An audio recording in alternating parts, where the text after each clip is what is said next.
Hello viewers, welcome to my channel. आज हम बड़ी सोच का बड़ा जादू बुक का 6 चैप्टर का फर्स्ट पार्ट पढ़ने जा रहे हैं।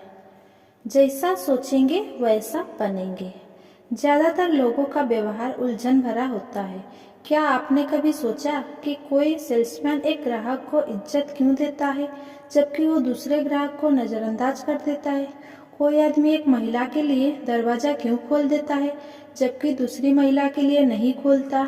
कोई कर्मचारी एक सुपीरियर के आदेशों को फटाफट पालन क्यों करता है जबकि दूसरे सुपीरियर के आदेशों का पालन मन मार कर करता है? या हम किसी आदमी की बात ध्यान से क्यों सुनते हैं जबकि दूसरे आदमी की बात अनसुनी कर देते हैं? अपने चारों तरफ देखिए। आप देखेंगे कि कई लोग को हे मैक या और यार कहकर बुलाया जाता है जबकि कोई लोग से महत्वपूर्ण या सर कहा जाता है। देखिए, आप पाएंगे कि कुछ लोग को अहमियत, वफादारी और तारीफ मिलती है जबकि बाकी लोगों को ये सब चीज़ नहीं मिलती है। और करीब से देखने पर आप पाएंगे कि जिन लोगों का सबसे ज़्यादा सम्मान मिलता है वे सबसे ज़्यादा सफल भी होते हैं। इसका कारण क्या है? एक शब्द में इसका जवाब दिया जाए तो इसका कारण है सोच। सोच के कारण ही ऐसा होता है। दूसरे लोग हमें वही देखते हैं जो हम अपने आप में देखते हैं। हमें उसी तरह का व्यवहार मिलता है जिसके काबिल हम खुद को समझते हैं। सोच के कारण ही सारा फर्क पड़ता है। वो आदमी जो खुद को हीन समझता है, चाहे उसकी योग्यताएं कितनी भी क्यों ना हो, वो हीन ही बना रहेगा। आप जैसा सोचते हैं वैसा ही काम करते हैं। अगर कोई व्यक्ति अपने आप को हीन समझता है तो यह उसकी तरीके से काम करेगा, चाहे वो अपनी हीनता छुपाने का कितना भी प्रयास करे। यह मूलभूत भावना लंबे समय तक छुपी नहीं रह सकती। जो व्यक्ति यह महसूस करता है कि वो महत्वपूर्ण नहीं है, वो सचमुच महत्वपूर्ण नहीं होता है। दूसरी तरफ जो व्यक्ति यह समझता है कि वो कोई काम कर सकता है, वो सचमुच उस काम को कर लेगा। महत्वपूर्ण बनने के लिए यह सोचना जरूरी है कि हम महत्वपूर्ण हैं। सचमुच ऐसा सोचे, तभी दूसरे लोग भी हमारे बारे में ऐसा सोचेंगे। यहाँ पर मैं एक बार फिर तर्क देना चाहता हूँ। आप क्या सोचते हैं, इससे यह तय होता है कि आप कैसा काम करते हैं। आप क्या करते हैं, इससे तय होता है दूसरे आपके साथ कैसा व्यवहार करते हैं। सफलता के आपके व्यक्तिगत कार्यक्रम के दूसरे पहलुओं की तरफ ही सम्मान पाना मूलभूत रूप से बहुत आसान है। दूसरे लोगों का सम्मान पाने के लिए आपको सबसे पहले तो ये सोचना होगा कि आप उस सम्मान के काबिल हैं, और आप अपने आप को जितने सम्मान के काबिल समझेंगे, दूसरे लोग आपको उतना ही सम्मान देंगे। इस सिद्धांत को आजमा कर देख ले। क्या आपके दिल में किसी गरीब और असफल आदमी के लिए सम्मान होता है? बिल्कुल नहीं। क्यों? क्योंकि वह गरीब और असफल आदमी खुद का सम्मान नहीं करता। वो आत्मसम्मान के अभाव में अपनी जिंदगी बर्बाद कर रहा है। आत्मसम्मान हमारे हर काम में साफ दिख जाता है। इसीलिए हम इस तरफ ध्यान देना होगा कि हम किस तरह अपना आत्मसम्मान बढ़ा सकते हैं और दूसरों से सम्मान हासिल कर सकते हैं। महत्वपूर्ण दिखें, इससे खुद को महत्वपूर्ण समझने में मदद मिलती है। नियम याद रखें कि आपका व्यक्तित्व बोलता है। आप कैसे दिखते हैं, इससे आपकी छवि बनती है। सुनिश्चित कर ले कि आपके बाहरी व्यक्तित्व से आपके बारे में सकारात्मक छवि ही बने। घर से चलते समय सुनिश्चित कर लें कि आप वैसे ही दिख रहे हैं जैसे आप दिखना चाहते हैं। एक बहुत ही बढ़िया विज्ञापन छपा था, सही कपड़े पहने, इसके बिना काम नहीं चलेगा। यह विज्ञापन American institute of men's and boys wear ने प्रायोजित किया था। इस विज्ञापन को हर ऑफिस, रेस्ट रूम, बेडरूम और स्कूल रूम में लगाकर रखना चाहिए। एक और विज्ञापन में एक पुलिस वाला बोलता है, आप किसी बच्चे के भाव से समझ लेते हैं कि वो बच्चा बदमाश है। ये ठीक नहीं है, परंतु ऐसा ही होता है। लोग किसी बच्चे को उसके कपड़ों से पहचानते हैं, और एक बार आप किसी बच्चे के बारे में राय बना लेते हैं तो फिर उस राय को बदलना, उस बच्चे के प्रति अपने रवैये को बदलना बहुत मुश्किल होता है। अपने बच्चे को देखें, उसे उसकी टीचर की नज़र से देखें, आपके पड़ोसी की नज़र से देखें। उसका जो हुलिया है, वो जो कपड़े पहनता है, क्या उससे उसकी गलत छवि बन रही है? क्या आपको यह पक्का विश्वास है कि वो सही दिखता है, सही कपड़े पहनता है और हर जगह सही व्यवहार करता है? यह विज्ञापन बच्चों के बारे में था, परंतु इसे वयस्क पर भी लागू किया जा सकता है। आप शब्दों में थोड़ा सा हेर फेर कर लें और पड़ोसियों की जगह सहयोगी कर लें, टीचर की जगह सुपीरियर कर लें और उसे की जगह अपने आप को कर ले। अब यह वाक्य इस तरह का हो गया। अपने आप को अपने सुपीरियर की नज़रों से देखें, अपने सहयोगियों की नज़र से देखें। साफ सुथरा दिखने में बहुत कम खर्च होता है। इस स्लोगान को शब्दशः ले। इससे यह सीख ले कि सही कपड़े पहने, इससे हमेशा फायदा होता है। याद रखें, महत्वपूर्ण दिखे क्योंकि इससे महत्वपूर्ण सोचने में मदद मिलती है। कपड़ों का इस्तेमाल आत्मविश्वास बढ़ाने के साधन के रूप में करें। हमारे मनोविज्ञान के प्रोफेसर परीक्षा के एक दिन पहले हमें सलाह दिया करते थे। इस महत्वपूर्ण परीक्षा के लिए अच्छे कपड़े पहनना, नई टाई पहनकर आना, अपने सूट को अच्छे से प्रेस कर लेना, अपने जूते चमका लेना, अच्छे दिखना, क्योंकि तुम्हें परीक्षा में अच्छा प्रदर्शन करना है। प्रोफेसर का मनोविज्ञान बिल्कुल सही था। इस बार में कई गलतफहमी ना फैले। आपके बाहरी रूप रंग या हुलिये से आपके मानसिक हुलिये पर बहुत प्रभाव पड़ता है। आप बाहर से कैसे दिखते हैं, ये इस बात को प्रभावित करता है कि आप किस तरह सोचते हैं या अंदर से कैसा महसूस करते हैं। सभी बच्चे हेड स्टेज से गुजरते हैं। इसका मतलब है कि वे जिस पात्र का अभिनय करना चाहते हैं, वे उसका हैट पहनकर उसकी नकल करते हैं। मुझे अपने पुत्र डेवी के साथ हुई हैट की एक घटना हमेशा याद रहेगी।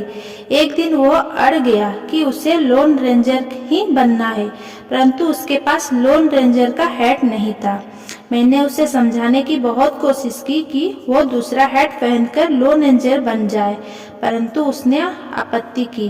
पर डैड, मैं बिना लोन रेंजर हैट पहने लोन रेंजर की तरह नहीं सोच पाऊंगा।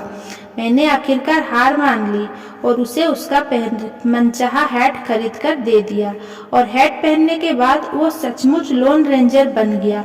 मैं इस घटना को अक्सर याद कर लेता हूँ क्योंकि इससे पता चलता है कि हमारी बाहरी व्यक्तित्व का हमारी सोच पर क्या प्रभाव होता है। जिसने भी सेना में नौकरी की है वो जानता है कि जब कोई आदमी सिपाही की यूनिफॉर्म में होता है तभी वो सिपाही का तरह महसूस कर पाता है, तभी वो सिपाही की तरह सोच पाता है। जब कोई महिला पार्टी की ड्रेस पहन लेती है तभी वो पार्टी में जाने की इच्छुक होती है। इसी तरह से अगर कोई एग्जीक्यूटिव वाले कपड़े पहन ले तो वह एग्जीक्यूटिव की तरह दिखने लगता है, उसकी तरह सोचने लगता है। एक सेल्समैन ने मुझे यह बात इस तरह समझाई। मैं तब तक समृद्ध अनुभव नहीं कर सकता और मुझे यह अनुभव करना ही होता है क्योंकि इसके बिना मैं बड़ी सेल नहीं कर सकता जब तक कि मुझे यह विश्वास ना हो कि मैं उस तरह का दिखता हूँ। आपकी वेशभूषा आपसे कुछ कहती है, परंतु ये दूसरे से भी कुछ कहती है। इसी के आधार पर तय होता है कि दूसरे लोग आपके बारे में क्या सोचते हैं। सिद्धांत में यह सुनना अच्छा लगता है कि लोग को आदमी की बुद्धि देखनी चाहिए, कपड़े नहीं, परंतु इससे धोखा ना खाएं। लोग आपके बाहरी व्यक्तित्व के हिसाब से आपका मूल्यांकन करते हैं। आपका बाहरी व्यक्तित्व ही लोगों के मूल्यांकन का पहला आधार होता है और पहली छाप हमेशा के लिए हो जाती है, चाहे बाद में कुछ भी हो। एक दिन सुपरमार्केट में मैंने एक टेबल पर अंगूर रखे देखे जिन पर कीमत डली थी 1 पाउंड 15 सेंट। दूसरी टेबल पर भी बिल्कुल वैसा ही अंगूर रखे थे, परंतु उन्हें पॉलीथीन के बैग में पैक किया हुआ था और उन पर कीमत लिखी हुई थी 2 पाउंड 35 सेंट। मैंने वजन करने वाले युवक से पूछा, इन दोनों तरह के अंगूर में क्या फर्क है? दोनों में फर्क है, उसने जवाब दिया। पॉलीथीन के कवर का। पॉलीपैक वाले अंगूर साधारण अंगूर से 2 गुना ज्यादा बिकते हैं क्योंकि वह ज़्यादा आकर्षक दिखते हैं। अगली बार जब आप खुद को बेचने जाएं तो अंगूरों के उदाहरण को ध्यान में रखें। अच्छी पैकिंग हो तो आप अपने आप को ज़्यादा अच्छी तरह से बेच पाएंगे और ज़्यादा कीमत में भी।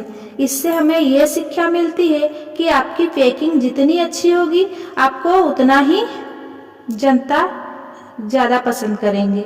कल आप उन लोगों के देखें जिन्हें रेस्तोरें, बसों, भीड़ों भरी लंबियों, स्टोर्स और ऑफिस से सबसे ज़्यादा सम्मान मिलता है। लोग सामने वाले आदमी पर एक नज़र डालते हैं, अवचेतन में उसका मूल्यांकन करते हैं और उसके साथ उसी तरह का व्यवहार करते हैं। हम किसी आदमी की तरफ देखते हैं और यार वाला व्यवहार करते हैं। हम दूसरे आदमी की तरफ देखते हैं और यस सर वाला व्यवहार करते हैं। हाँ, आदमी का बाहरी आवरण बोलता है। अच्छी वेशभूषा वाले व्यक्ति की सकारात्मक छाप पड़ती है। इससे लोग तक यह संदेश पहुंचता है, यह एक महत्वपूर्ण व्यक्ति है, बुद्धिमान, अमीर और भरोसेमंद है। इस व्यक्ति का सम्मान करना चाहिए, इसकी तारीफ करनी चाहिए और इस पर भरोसा करना चाहिए। ये खुद का सम्मान करता है और मैं भी उसका सम्मान करूंगा। फटे हाल या गंदे कपड़े पहनने व्यक्ति की लोगों पर नकारात्मक छाप पड़ती है। ऐसे कपड़े से यह संदेश पहुंचता है, यह रहा एक असफल व्यक्ति, लापरवाह, अयोग्य और महत्वहीन। वो सिर्फ एक औसत आदमी है, उसकी तरफ कोई विशेष ध्यान नहीं देना चाहिए, उसे धक्के खाने की आदत होगी। जब मैं अपने प्रशिक्षण कार्यक्रम में इस बात पर जोर देता हूँ कि अपने पहनावे का सम्मान करो, तो मुझसे हमेशा यही सवाल पूछा जाता है। मैं आपकी बात से सहमत हूँ, पहनावा महत्वपूर्ण है, परंतु मैं इतने महंगे कपड़े कैसे पहन पाऊंगा जिन्हें पहनकर मुझ में आत्मविश्वास जाग जाए और दूसरे मेरा सम्मान करने लगे। जब मैं अपने प्रशिक्षण कार्यक्रम में इस बात पर जोर देता हूँ कि अपने पहनावे का सम्मान करो, तो मुझसे हमेशा यही सवाल पूछा जाता है। मैं आपकी बात से सहमत हूँ, पहनावा महत्वपूर्ण है, परंतु मैं इतने महंगे कपड़े कैसे पहन पाऊंगा जिन्हें पहनकर मुझ में आत्मविश्वास जाग जाए और दूसरे मेरा सम्मान करने लगे। ये सवाल कई लोगों को परेशान करता है। इसने मुझे भी काफ़ी समय तक परेशान किया था, परंतु इसका जवाब दरअसल बहुत ही आसान है। दुगुनी कीमत दो और आधी संख्या खरीदे। इस सूत्र को दिमाग में अच्छी तरह बैठा ले, फिर इस पर अमल करें। हैट, सूट, जूते, मोजे, कोट, जो भी कपड़े आप पहने, इसे हिसाब से पहने। जहाँ तक दिखने का सवाल है, क्वालिटी ज़्यादा महत्वपूर्ण होती है, क्वांटिटी कम महत्वपूर्ण होती है।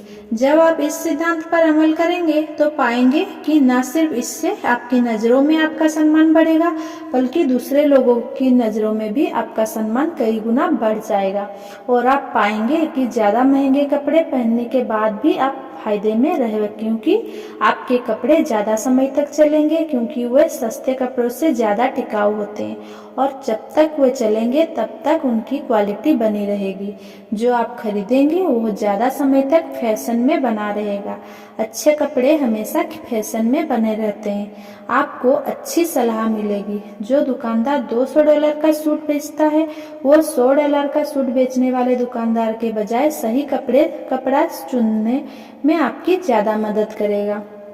याद रखें, आपकी वेशभूषा आपसे कुछ कहती है और यह दूसरों से भी कुछ कहती है। सुनिश्चित कर ले कि वो सबसे यही कहे, यह रहा एक व्यक्ति जो अपना सम्मान करता है, यह व्यक्ति महत्वपूर्ण है। इसके साथ ऐसा व्यवहार करो जैसा महत्वपूर्ण व्यक्तियों के साथ किया जाता है। आपको दूसरों के लिए अपने पहचानावे पर ध्यान देना चाहिए और उससे भी महत्वपूर्ण बात यह है कि आपको खुद के लिए ऐसा करना चाहिए। अपने सबसे अच्छे स्वरूप में सबके सामने खुद को पेश करना चाहिए। आप अपने बारे में जो सोचते हैं वही आप होते हैं। अगर आपके पहनावे से आपको लगता है कि आप हीन हैं, तो आप वाकई हीन होते हैं। अगर आपको लगता है कि आप छोटे हैं, तो आप सचमुच छोटे बन जाते हैं। सर्वश्रेष्ठ दिखने की कोशिश करें, तभी आप खुद को सर्वश्रेष्ठ समझेंगे और सर्वश्रेष्ठ काम कर पाएंगे। ये सोचें कि काम महत्वपूर्ण है। काम के बारे में तो 3 ईंट उठाने वालों की यह कहानी अक्सर सुनाई जाती है। ये बहुत बढ़िया कहानी है, इसीलिए इसे एक बार और सुनने में कोई हर्ज नहीं है। जब यह सवाल पूछा गया, तुम क्या कर रहे हो, तो पहले ईंट उठाने उठाने वाले बोला जमाने वाले बोला ईंट जमा रहा हूँ। दूसरे ने जवाब दिया प्रति घंटे $9.3 कमा रहा हूँ। और तीसरे ने इन्हें जवाब दिया मैं तो दुनिया का सबसे महान गिरजाघर बना रहा हूँ। ये कहानी हमें यह नहीं बताती कि बाद में इन 3 ईंट वालों की जिंदगी में क्या हुआ, परंतु आपको क्या लगता है क्या हुआ होगा? शायद पहले दिनों ईंट वाले जिंदगी भर वही काम करते रहे होंगे, ईंट ढोने और ईंट जमाने का। उनमें भविष्य की दृष्टि नहीं थी। वे अपने काम का सम्मान नहीं करते थे। उन्हें कोई चीज पीछे से धकेलकर महान सफलता की तरफ नहीं ले जा रही थी। परंतु आप शर्त लगा सकते हैं कि तीसरा कारीगर जिसने यह कहा था कि वो महान गिरजाघर बना रहा था, उसने हमेशा ईंटें नहीं उठाई होगी। शायद वो फोरमैन बन गया होगा, या शायद एक कॉन्ट्रैक्टर, या शायद एक आर्किटेक्ट बन गया होगा। वो आगे की तरफ गया होगा, ऊपर की तरफ बढ़ा होगा। क्यों? क्योंकि इंसान की सोच ही उसकी प्रगति का आधार है। तीसरे नंबर का कारीगर ऊंचा सोच सकता था, उसके विचार ऊंचे थे और उसे अपने काम के महत्व का एहसास था। काम के बारे में आपकी क्या सोच है, उससे आपके बारे में बहुत कुछ पता चलता है। और ये भी पता चलता है कि आप में ज़्यादा बड़ी जिम्मेदारी उठाने की क्षमता है या नहीं। मेरा दोस्त नियुक्तियों देने वाले एक फॉर्म चलाता है। उसने मुझसे हाल ही में कहा, हम किसी की नौकरी के आवेदन में इस बात पर खास ध्यान देते हैं कि वर्तमान नौकरी के बारे में किसी कर्मचारी की राय क्या है। जब हम देखते हैं कि उसकी नज़र में उसका वर्तमान काम महत्वपूर्ण है, तो हम पर इसका हमेशा अच्छा प्रभाव पड़ता है। क्यों? सिर्फ इसीलिए क्योंकि अगर आवेदक की नज़र में उसका वर्तमान काम महत्वपूर्ण है, तो उसकी नज़र में उसका अगला काम भी महत्वपूर्ण होगा। हमने यह पाया है कि जो आदमी अपने काम का जितना सम्मान करता है, वो अपने काम को उतना ही अच्छी तरह से करता है। दोनों में बड़ा गहरा संबंध होता है। आपकी वेशभूषा किस तरह है, आपकी अपने काम के बारे में सोच भी आपके सुपीरियर सहयोगियों अधीनस्थ से कुछ कहती है।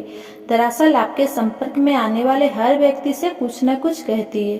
कुछ महीनों पहले मैंने एक दोस्त के साथ कुछ घंटे का समय बिताया। मेरा यह मित्र एक अल्पायांश निर्माता के यहाँ पर्सनल डायरेक्टर है। हमने आदमी बनाने के बारे में बात की।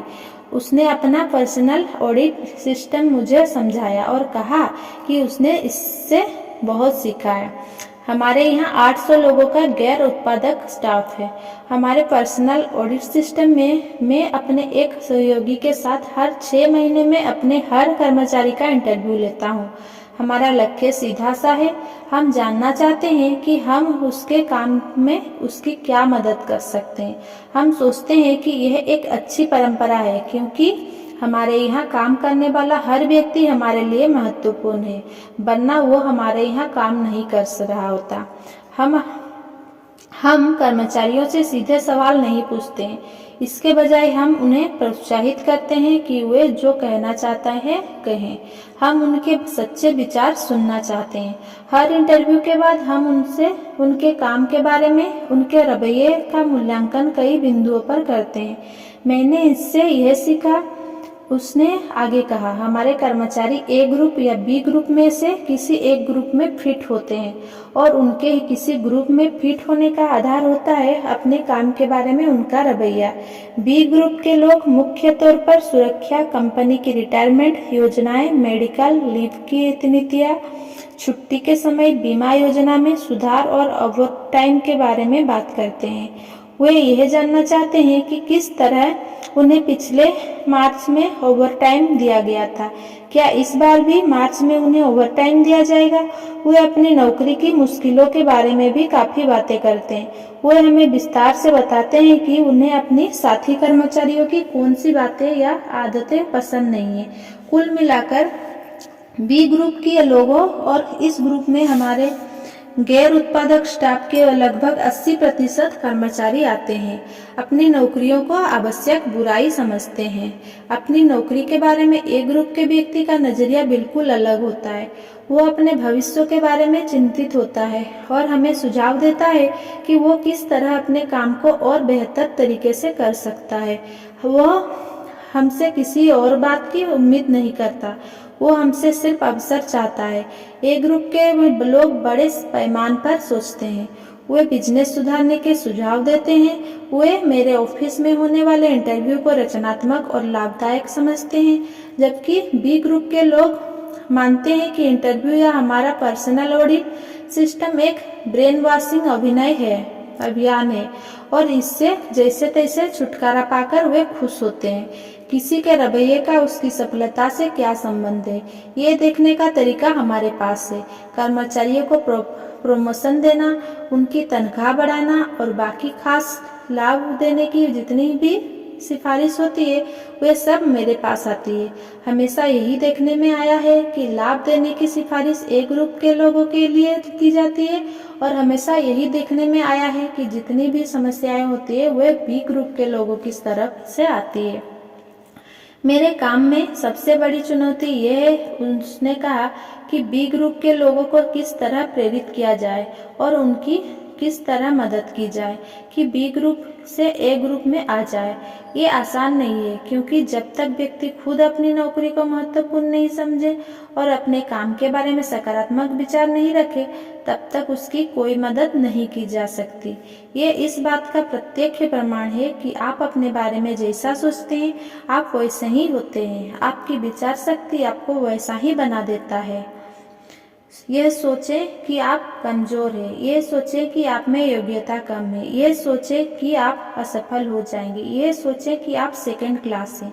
इस तरीके से सोच और आप निश्चित रूप से असफल जिंदगी जीने के लिए विवश हो जाएंगे। परंतु इसके बजाय ये सोचें, मैं महत्वपूर्ण हूँ, मुझ में योग्यता है, मैं फर्स्ट क्लास कर्मचारी हूँ, मेरा काम महत्वपूर्ण है। इस तरीके से सोचें और आप सफलता की चोटी पर पहुँच जाएंगे। जीतने का सीधा सा तरीका यह जानना चाहे कि आप अपने बारे में सकारात्मक सोचकर अपने लक्ष्य तक पहुंच सकते हैं। दूसरे लोग आपकी योग्यता का अनुमान आपके कामों से लगाते हैं और आपके काम आपके विचारों से नियंत्रित होते हैं। आप जो सोचते हैं आप वही होते हैं। सुपरवाइजर के पहलू से देखें और अपने आप से पूछें कि आप किस व्यक्ति को प्रमोशन देंगे या किस व्यक्ति की तनख्वाह बढ़ाने की सिफारिश करेंगे। पहला उस सेक्रेटरी की जो अपने बॉस के ऑफिस में ना रहने पर मैगजीन पढ़ती है, या उस सेक्रेटरी की जो उसी समय में अपने बॉस के छोटे मोटे काम कर देती है ताकि वापस लौटने पर वो अपना काम बेहतर ढंग से कर सके। दूसरा, उस कर्मचारी को जो कहता है कोई परवाह नहीं, मुझे हमेशा दूसरी नौकरी मिल सकती है, अगर उन्हें मेरे काम का तरीका पसंद नहीं आता तो मैं यह काम छोड़ सकता हूँ। या उस कर्मचारी का जो आलोचना को रचनात्मक रूप से लेता है और ज्यादा अच्छा काम करने का गंभीर प्रयास करता है। दूसरा, उस सेल्समैन को जो ग्राहक को बोलता है, अरे मैं तो वही करता हूँ जो मुझसे करने के लिए कहा जाता है, उन्होंने कहा बाहर जाओ और देखो कि आपसे को कुछ चाहिए तो नहीं। या उस सेल्समैन को जो कहता है, मिस्टर ब्राउन मैं आपकी क्या मदद कर सकता हूँ। चौथा, उस फोरमैन को जो किसी कर्मचारी से कहता है, सच बात कहूँ तो मैं अपने काम को ज्यादा पसंद नहीं करता, ऊपर के लोग मेरी नाक में दम किए रहते हैं, आधे से ज्यादा समय तो मैं यह समझ ही नहीं पाता कि बॉस क्या बोल रहे हैं। या उस सुपरवाइजर को जो कहता है, किसी भी काम में कोई ना कोई गड़बड़ बात तो होती ही है, परंतु मैं आपको आश्वस्त कर दूं, ऊपर के लोग बाकी काफी समझदार है, वे हमारी समस्याएं समझते हैं और हमारा भला चाहते हैं। क्या इससे आपको ये पता नहीं चल जाता कि कोई लोग सारी जिंदगी एक ही स्तर पर क्यों बने रहते हैं? उनकी सोच और केवल उनकी सोच ही उन्हें वहां बनाए रखती है। एक एडवर्टाइजिंग एग्जीक्यूटिव ने मुझे एक बार बताया कि किस तरह उसकी एजेंसी अपने नए अनुभवहीन लोगों को औपचारिक प्रशिक्षण देती है। कंपनी की नीति ये है, उसने कहा, कि हम किसी भी नए युवक को शुरुआती सर्वश्रेष्ठ प्रशिक्षण दें। आमतौर पर यह युवक कॉलेज ग्रेजुएट होता है और हम शुरू में इसे मेल बॉय का काम सौंपते हैं। हम ऐसा इसीलिए नहीं करते क्योंकि हमें एक ऑफिस से दूसरे ऑफिस में डाक पहुंचाने के लिए किसी कॉलेज ग्रेजुएट की जरूरत होती है। हमारा लक्ष्य ये होता है कि इस नए युवक को हमारी एजेंसी के सभी तरह के कामों का अनुभव हो जाए। जब वो यह काम अच्छी तरह से सीख लेता है तो हम उसे नया काम देते हैं। कभी कभार ये होता है कि जब हम उस नए युवक को बताते हैं कि उसे शुरुआत में डाक लाना और ले जाना है, तो उसे लगता है कि डाकिये का काम करना छोटा और महत्वहीन है। जब ऐसा होता है तो हम समझ जाते हैं कि हमने गलत व्यक्ति को चुन लिया है। अगर उसमें यह देखने की दूरदृष्टि नहीं है कि मेल बॉय का काम सीखना जरूरी है, कि यह महत्वपूर्ण कार्य की दिशा में पहला व्यवहारिक कदम है, तो हमारी एजेंसी में उसका कोई भविष्य नहीं है। याद रखिए, एग्जीक्यूटिव जब इस सवाल का जवाब सोचते हैं, उस स्तर पर वह व्यक्ति क्या करेगा, तो इसके पहले वे इस सवाल का जवाब ढूंढते हैं, अभी वह जो काम कर रहा है वो कैसा कर रहा है। यहाँ पर एक तर्क दिया जा रहा है जो दमदार, सीधा सा और आसान है। आगे पढ़ने से पहले इसे कम से कम 5 बार पढ़ें। वो व्यक्ति जो सोचता है कि उसका काम महत्वपूर्ण है, उससे मानसिक संकेत मिलते हैं कि वो बेहतर काम कैसे कर सकता है। और बेहतर काम का मतलब होता है ज्यादा प्रमोशन, ज्यादा तनख्वाह, ज्यादा प्रतिष्ठा, ज्यादा सुख।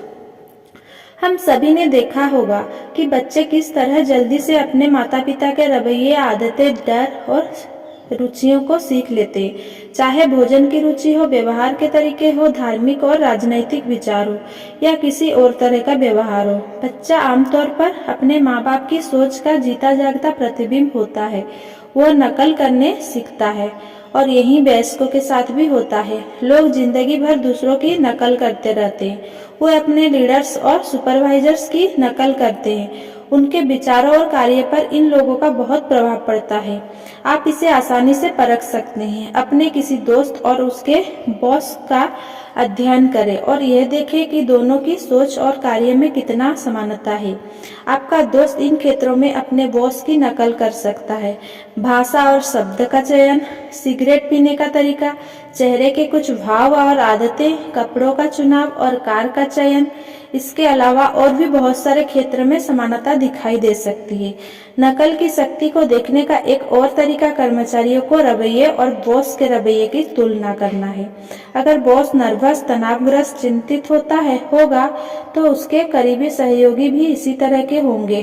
परंतु जब मिस्टर बॉस सफल महसूस करते हैं, अच्छा महसूस करते हैं, तो उनके कर्मचारी भी सफल और अच्छा महसूस करते हैं। इससे हमें यह शिक्षा मिलती है, हम अपने काम के बारे में जिस तरह सोचते हैं, उससे यह तय होता है कि हमारे अधीनस्थ अपने काम के बारे में किस तरह सोचेंगे। हमारे अधीनस्थ का काम के बारे में जो रवैया होता है, वो काम के बारे में हमारे अपने रवैये का प्रतिबिंब होता है। ये याद रखना महत्वपूर्ण है कि हमारे अच्छे बुरे रवैये का असर हमारे अधीनस्थ के रवैये पर पड़ता है। जिस तरह की किसी बच्चे पर अपने माँ बाप के रवैये का असर पड़ता है। सफल लोगों के सिर्फ एक गुण पर ध्यान केंद्रित करें, उत्साह। कभी आपने देखा है कि डिपार्टमेंट में उत्साही सेल्समैन ने आपको यानी ग्राहक को किसी सामान के बारे में ज्यादा रोमांचित कर देता है। या कभी आपने गौर किया है कि किसी उत्साही धर्मोपदेश का वक्ता ने अपने श्रोताओं को उत्साही और सजग बना देगा। अगर आप में उत्साह होगा तो आपके आसपास के लोगों में भी उत्साह होगा। परंतु आप अपने भीतर उत्साह किस तरह भर सकते हैं? मूलभूत कदम आसान है। उत्साहपूर्वक सोचें, हमेशा आशावादी, प्रगतिशील विचार रखें। यह बहुत बढ़िया काम है और मैं यह काम कर सकता हूँ। आप जो सोचते हैं आप वही होते हैं। उत्साह के बारे में सोचें और आप उत्साही बन जाएंगे। अपने अधीनस्थ से अच्छी क्वालिटी का काम करवाने के लिए आपको उससे काम के बारे में उत्साही होना पड़ेगा। दूसरे भी आपके उत्साह को देखकर उत्साहित हो जाएंगे और आपका काम बढ़िया ढंग से हो पाएगा। परंतु अगर आप नकारात्मक रूप से अपनी कंपनी को खर्च, सप्लाई, समय और दूसरे छोटे छोटे तरीकों से धोखा देते हैं तो आप अपने अधीनस्थ से क्या उम्मीद कर सकते हैं। अगर आप देर से ऑफिस आएंगे और जल्दी चले जाएंगे तो आप अपने कर्मचारियों से क्या उम्मीद रखेंगे। हमें अपने काम के बारे में सही रवैया इसीलिए भी रखना चाहिए ताकि हमारे अधीनस्थ अपने काम के बारे में सही रवैया रख सके। हमारे सुपीरियर हमारे काम की क्वालिटी और क्वांटिटी का मूल्यांकन करते हैं। मूल्यांकन करते समय उसी काम का मूल्यांकन करते हैं जो हमारे अधीनस्थ ने किया है। इसे इस तरह से देखें, आप किसे डिवीजन सेल्स मैनेजर का प्रमोशन देंगे, उस ब्रांच सेल्स मैनेजर को जिसके सेल्स बढ़िया काम कर रहे हैं, या उस ब्रांच सेल्स मैनेजर को जिसके सेल्समैन केवल औसत प्रदर्शन कर रहे हैं, या आप किसे प्रोडक्शन मैनेजर के पद पर प्रमोशन देंगे, उस सुपरवाइजर को जो अपने उत्पादक के लक्ष्य को पूरा कर देता है, या उस सुपरवाइजर को जिसका डिपार्टमेंट लक्ष्य से काफी पीछे रहता है। यहाँ 2 सुझाव दिए जा रहे हैं जिनकी मदद से आप दूसरों से अच्छा और ज्यादा काम करवा सकते हैं। पहला, हमेशा अपने काम के बारे में सकारात्मक रवैया रखें ताकि आपके अधीनस्थ भी सीख लें कि काम के बारे में इस तरह से सोचना चाहिए। दूसरा, जब आप हर दिन काम पर जाएं तो खुद से पूछें, क्या मैं ऐसा हूं जिससे सामने वाला कुछ सीख ले सके, क्या मेरी आदतें वैसी है जो मैं अपने अधीनस्थ में देखना चाहूं। हर दिन अपना उत्साह बढ़ाएं। कुछ महीने पहले एक ऑटोमोबाइल सेल्समैन ने मुझे सफलता दिलाने वाली तकनीक के बारे में बताया। ये तकनीक बहुत बढ़िया थी, इसे पढ़ें। हमारे काम का एक बड़ा हिस्सा है टेलीफोन करना, सेल्समैन ने बताया, जिसमें हम 2 घंटे तक अपने संभावित ग्राहकों को फोन करके डेमोन्स्ट्रेशन के लिए अपॉइंटमेंट लेते हैं। जब मैंने 3 साल पहले कार बेचना शुरू किया तो मुझे यहीं पर सबसे ज्यादा मुश्किल आती थी। मैं संकोची और डरा हुआ रहता था और मैं जानता था कि मेरी आवाज फोन पर कैसी सुनाई देती होगी। सामने वाले आदमी के लिए ये बोलना स्वाभाविक ही होता था, सॉरी मेरी इसमें कोई रुचि नहीं है, और इसके बाद वो फोन काट देता था। हर सोमवार की सुबह हमारे सेल्स मैनेजर एक सेल्स मीटिंग लेते थे। यह मीटिंग बहुत प्रेरणादायक हुआ करती थी और इससे मुझे काफी प्रेरणा मिलती थी, और इसका परिणाम यह होता था कि सोमवार को मैं उत्साह के किसी और दिन के मुकाबले ज्यादा डेमोन्स्ट्रेशन हासिल करने में कामयाब हो जाता था। परंतु समस्या यह थी कि सोमवार को मेरी प्रेरणा मंगलवार तक खत्म हो जाती थी और बाकी हफ्ते मेरा प्रदर्शन एक बार फिर निराशाजनक हुआ करता था। तभी मेरे दिमाग में एक विचार आया, अगर मेरा सेल्स मैनेजर मुझे प्रेरित कर सकता था तो मैं अपने आप को प्रेरित क्यों नहीं कर सकता। क्यों ना मैं फोन कॉल करने के पहले अपने आप को एक प्रेरक भाषण दूं। उस दिन मैंने फैसला किया कि मैं कोशिश करके देखूंगा। बिना किसी को बताए मैं खाली मैदान में गया और एक खाली कार में बैठ गया। वहां कुछ देर बैठकर मैंने खुद से बातें की। मैंने अपने आप को बताया, मैं एक अच्छा कार सेल्समैन हूँ और मैं सर्वश्रेष्ठ सेल्समैन बनने जा रहा हूँ। मैं अच्छी कारें बेचता हूँ और मेरा धंधा अच्छा चल रहा है। जिन लोगों को मैं फोन कर रहा हूँ उन्हें इन कारों की जरूरत है और मैं इन्हें बेचने जा रहा हूँ। शुरुआत से ही यह आत्मप्रेरक तकनीक सफल हुई। मुझे इतना अच्छा लगा कि मुझे फोन करने में जरा भी हिचक नहीं हुई। मैं फोन करने के लिए उत्सुक होने लगा। मैं आजकल खाली कार में बैठकर खुद को प्रेरणा नहीं देता हूँ, परंतु मैं अब भी इस तकनीक का प्रयोग करता हूँ। किसी भी नंबर को डायल करने से पहले मैं अपने आप को यह याद दिलाता हूँ कि मैं एक बेहतरीन सेल्समैन हूँ और मैं सफल होने जा रहा हूँ और मुझे सफलता मिलती है। ये बहुत शानदार विचार है, नहीं क्या? सफलता की चोटी पर पहुंचने के लिए आपको यह अनुभव करना होगा कि आप सफलता की चोटी पर हैं। अपने आप से प्रेरक चर्चा करें और यह जानें कि ऐसा करने से आप कितने बड़े और विश्वासपूर्ण बन सकते हैं। हाल ही में मैंने एक ट्रेनिंग प्रोग्राम आयोजित किया। इसमें हर व्यक्ति को 10 मिनट तक लीडर बनने के विषय पर बोलना था। एक ट्रेनी ने बहुत बुरा प्रदर्शन किया। उसके घुटने कांप रहे थे और उसके साथ थरथरा रहे थे। वो भूल गया कि वो क्या कहने वाला था। 5 या 6 मिनट तक इधर उधर की बात करने के बाद वो पूरी तरह असफल होकर बैठ गया। सत्र सत्र के बाद मैंने उससे सिर्फ इतना कहा कि वह अगले सत्र की शुरुआत के 15 मिनट पहले वहां आ जाए। वो वादे के मुताबिक अगले सत्र के 15 मिनट पहले वहां आ गया। हम दोनों पिछली रात के उसके बुरे अनुभव के बारे में बात करने लगे।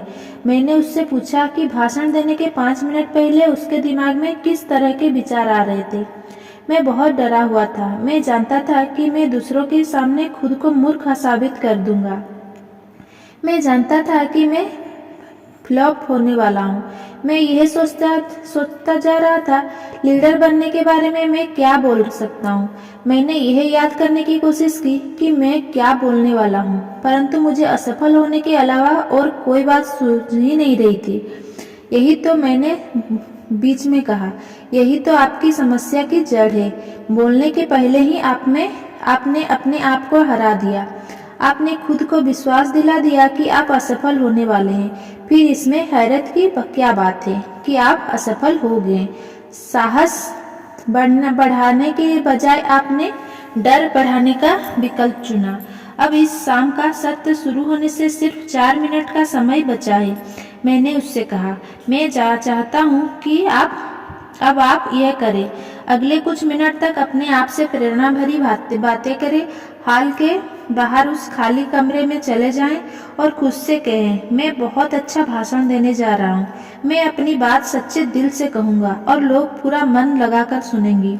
इन शब्दों को लगातार दोहराते रहें और पूरे विश्वास से ऐसा करें। फिर आप हॉल में आएं और अपना भाषण देना शुरू कर दें। काश कि आप वहाँ होते और दोनों भाषण के अंतर को सुन सकते।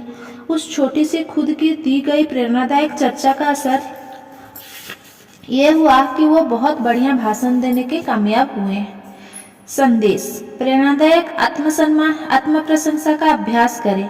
आत्मनिंदा के शब्दों को खुद को छोटा ना बनने दें। आप जैसा सोचते हैं आप वैसे ही होते हैं। अपने बारे में बड़ी बातें सोचें और आप सचमुच बड़े बन जाएंगे। खुद को खुद के हाथों बेचने का विज्ञापन बनाएं। 1 मिनट के लिए अमेरिका के बेहद लोकप्रिय ब्रांड कोका कोला के बारे में सोचें। हर दिन आपकी आंख या कान में कोई बार कोक दिखाई या सुनाई दे जाता है। जो लोग कोका कोला बनाते हैं वे आपको लगातार कोक बेचते हैं और इसके पीछे एक कारण होता है। अगर वे आपको लगातार कोक नहीं बेचेंगे तो वो हो सकता है कि कोक में आपकी रुचि कम हो जाए और एक दिन यह पूरी तरह खत्म हो जाए। इससे उनकी बिक्री घट जाएगी। परंतु कोका कोला कंपनी ऐसा नहीं होने देती। वो आपको बहुत बार कोक बेचते हैं, बार बार बेचते हैं। हर दिन हम लोग ऐसे आधे जिंदा आधे मुर्दा लोगों को देखते हैं जिन्होंने खुद को खुद के हाथों नहीं बेचा है। उनमें अपने सबसे महत्वपूर्ण सामान यानी खुद के लिए कोई आत्मसम्मान नहीं की। ये लोगों को नीरस है, खुद को छोटा समझते हैं। उन्हें लगता है कि उनकी कोई हस्ती नहीं है और चूंकि उन्हें ऐसा लगता है इसीलिए सचमुच ऐसा ही होता है। आधे जिंदा आधे मुर्दा आदमी को इस बात की जरूरत है कि वो खुद को खुद के हाथ बेच दे। उसे यह महसूस करना होगा कि वो एक फर्स्ट क्लास आदमी है। उसे खुद पर सच्चा पूरा विश्वास करना ही होगा। टॉम स्टेली एक युवक है जो तेजी से सफलता के रास्ते पर जा रहा है। टॉम दिन में 3 बार खुद को खुद के हाथ बेचता है और वह ऐसा टॉम स्टेली के 60 सेकंड के विज्ञापन के माध्यम से करता है। वो अपने विज्ञापन को हमेशा अपने पर्स में अपने साथ रखता है। इस विज्ञापन में उसने क्या लिखा है? टॉम स्टेली से मिले एक सचमुच महत्वपूर्ण व्यक्ति। टॉम, आप एक बड़े चिंतक हैं, इसीलिए आप बड़ा सोचें। हर चीज के बारे में बड़ा सोचें। आप में बढ़िया काम करने की बहुत योग्यता है, इसीलिए हमेशा बढ़िया काम करें। टॉम, आप सुख, प्रगति और अमीरी में विश्वास करते हैं, इसीलिए सिर्फ सुख के बारे में बात करें, सिर्फ प्रगति के बारे में बात करें, सिर्फ अमीरी के बारे में बात करें। आप में बहुत क्षमताएं हैं टॉम, आप में बहुत क्षमता है, इसीलिए आप अपनी क्षमताओं का उपयोग अपनी नौकरी में करें। आपको कोई चीज सफल होने से रोक नहीं सकती टॉम, कोई भी चीज। टॉम, आप उत्साही हैं, अपने उत्साह को सबके सामने देखने दें। आप अच्छे दिखते हैं टॉम और आप अच्छा महसूस अनुभव करते हैं, ऐसा ही बने रहें। टॉम स्टेली, आप कल बहुत बढ़िया आदमी थे और आप आज उससे भी बढ़िया आदमी बनकर दिखाएंगे। अब ऐसा करके दिखाएं। टॉम आगे बढ़े। टॉम मानता है कि इस विज्ञापन की मदद से ही वो इतना सफल और महत्वपूर्ण बन पाया। खुद को खुद के हाथों बेचने से पहले मैं सोचा करता था कि मैं हर एक की तुलना में हीन हूँ, छोटा हूँ। अब मैं महसूस करता हूँ कि मेरे पास सफल होने के सारे गुण हैं और मैं सफल हो रहा हूँ और मैं हमेशा सफल होता रहूँगा। आप अपना खुद के हाथों खुद को बेचने का विज्ञापन कैसे बनाएं? पहले तो अपने गुणों को चुनें। आप में कौन सी योग्यताएं और काबिलियत है? खुद से पूछें, मुझ में क्या खास बात है? अपने बारे में वर्णन करते समय जरा भी संकोच ना करें। इन गुणों को एक कागज पर अपने शब्दों में लिखें। फिर अपने बारे में विज्ञापन लिखें। टॉम स्टेली के विज्ञापन को एक बार फिर पढ़ें। यह देखें कि वो किस तरह टॉम से बात करता है। अपने आप से बात करें, बिल्कुल स्पष्ट रहें। जब आप विज्ञापन तैयार करें तो किसी और के बारे में ना सोचें, खुद के बारे में सोचें। तीसरी बात, आप दिन में कम से कम एक बार इस विज्ञापन को अकेले में जोर से पढ़ें। शीशों के सामने पढ़ने से ज्यादा फायदा होगा।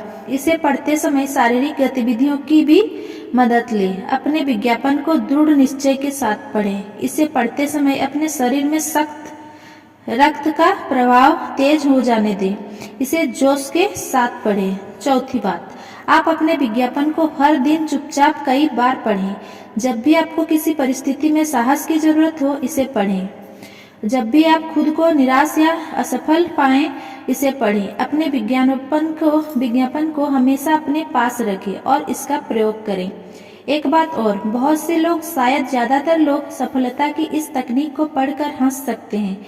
इसीलिए क्योंकि ये लोग यह मानने का तैयार ही नहीं होते कि विचारों को नियंत्रित करके सफलता पाई जा सकती है। परंतु मेहरबानी करके औसत व्यक्तियों के फैसले को ना माने। आप औसत व्यक्ति नहीं हैं। अगर आपको खुद को बेचने के सिद्धांत के बारे में कोई शंका है तो अपनी पहचान के सबसे सफल व्यक्ति से सलाह लें कि वह इस बारे में क्या सोचता है। उससे पूछें और फिर खुद को बेचने का अपनी सोच को विकसित करें। महत्वपूर्ण लोगों की तरह सोचें। अपनी सोच को विकसित करने का मतलब है अपने कार्य को विकसित करना और इसी से सफलता मिलती है।